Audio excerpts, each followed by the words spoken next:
liburu honez horrela 2018an dago. Orduan Zumaiako udalak beka bat atera zuen, Zumaiako euskararen historia soziala aztertzeko.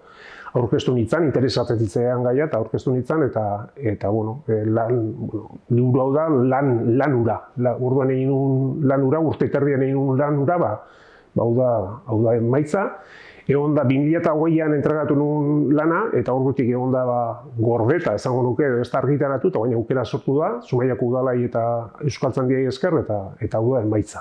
Saiatu nintzen Zumaiako historia eta Zumaiako euskeran historia uztartzen edo bilak batea sartzen, ez? Atzea egin 200 urte, 250 urte atzea egin, eta hor, ordutik gaur eguna bitartean izan dian gertaera nagusiek eta jaso, eta bitarte hortan maitere euskera baina euskaldunak nola bizi izan zian Zumaian. Orduan da, jasotzia euskaldunarien bizimodua, zer gaiek egiten zuten euskeraz, edo zer rastasun izan zituzten euskeraz egiteko, eta zer zailtasun baiten, 250 urte hauetan. Badaude Zumaiai buruzko historia liburua lehendik ere idatzita, eta hemen honen berezitasuna da, euskeran ikuspegitik dagoela idatzita, euskera kontuan hartuta. Beste historia liburuetan apenas aipatzen da euskera, eta hau da batez euskaran historia dago jasota. Berezitasuna liburuena hori da, Zumaiako historia dago, Zumaiako historio txikiak ere badaude, anekdota badaude, gertakariak ere badaude, baina horiek guztia daude euskeran inguruan, euskera kontuan hartuta josita. Bekak zeuzkan baldintzak ziren batetik urte eta erdian egitekoa, eta bestea zen 200 urteko epealdia hartzia kontuan, 1776-tik 1976-ra. Matxina da, 1776an izan zen matxina, eta 1976an sortu zen Zumaian ikastola. Orduan zen, zifra borobila zen, 200 urtekoa, eta hori zian baldintzak. Nik zatitu den liburua hiru zatitan. Lehenengoa da matxinadatik errestaurazioa bitartean, 1776-tik 1875. Bigarrengoa da errestauraziotik gerrara, 1926-ra, eta hirugarrengoa da 1926-tik gerratik ikastolaren sorrera bitartean, 30 urteko epean.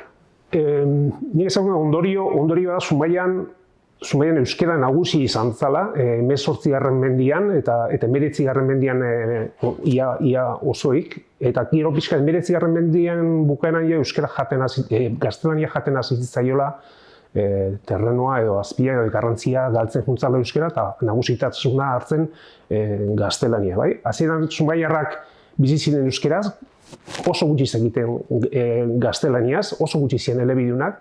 19. mendiaren bukaeran euskera eta gaztelania bilak dakizkite, gutxienez gaztelania etzaile arrotza eta hitz egin ere egiten dute. Eta gero 20. mendean, gerra zibilarekin, hori debekuekin, eta badakigu segundorio izan zituen horrek, euskara egin zen, isilarazi egin zen, baina mantendu egin zen. Hor, Euskaldunek, Zumaiarrek izan dute jarraitzeko gogo hori, jarraitzeko nahi hori, zerbaitek eragiten die euskara iraunaraztea. Orduan nik uste hori da benetan importantia.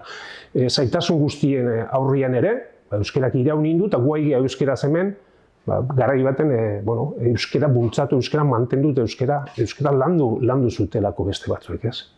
Herrixeak euskaraz egiten zuen, euskaraz bizi izan, eta gaztelaniaz ez zekien ezer, eta ez zuten ezagutu ere egiten.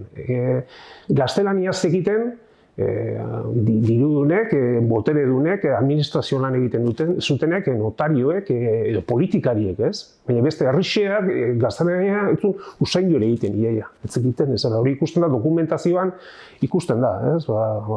Gehienetan, ez dakitela, irakurtzen da ez dakitela idazten, eta ez dakitela gaztelaniaz, ez? Hori nabarmena da. Eskerrak eman edizkiet Zumaiako udalai eta Euskaltzaindiari aukera hau bideratzeagatik. Eskerra baita ere liburuan erabatea edo bestea parte hartu dutenei, batzuk zuzenean, da beste batzuk zeharka ere parte hartu dutelako. Eskerrak Lioneli eta Beleni, lagun izan ditulako bekak irauntzun bitartean, eta berezik eskerra Xabier Anaiai, honetan asko lagundu ditelako, eta liburuen parte bat ere berea ere badalako. Eskerrik asko da noi.